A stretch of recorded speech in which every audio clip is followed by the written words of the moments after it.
Monsieur Pascal Popelin, puis Madame Marianne Chapdelaine.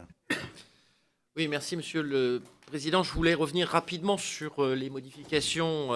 du règlement qui sont proposées s'agissant des questions écrites.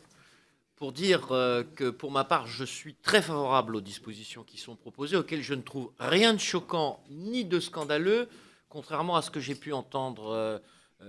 tout à l'heure. De mon point de vue, trop de questions tuent les questions. Non seulement il y a un problème d'engorgement, mais ça, je dirais qu'à la rigueur, ça n'est pas forcément la préoccupation du Parlement, mais il y a une question de crédibilité du processus, parce que si on s'amuse à faire une lecture attentive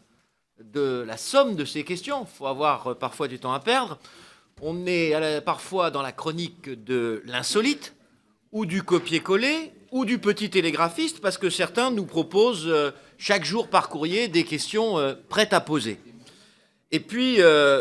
on a aussi parfois le sentiment que quelques-uns de nos collègues participent à un mauvais concours, pour un instant fugace de notoriété quand la presse nous sort le marronnier de ses classements sur l'activité parlementaire, ou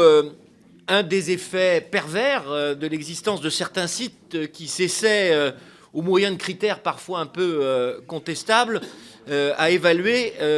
au quotidien notre réel engagement dans notre mandat. Le résultat de ces pratiques actuelles, c'est que les vraies questions, c'est-à-dire celles qui sont posées dans l'esprit de ce moyen qui est offert aux parlementaires pour exercer leur mission de contrôle de l'exécutif, sont noyées dans la masse des questions qui sont posées pour le chiffre, tardent à obtenir des réponses,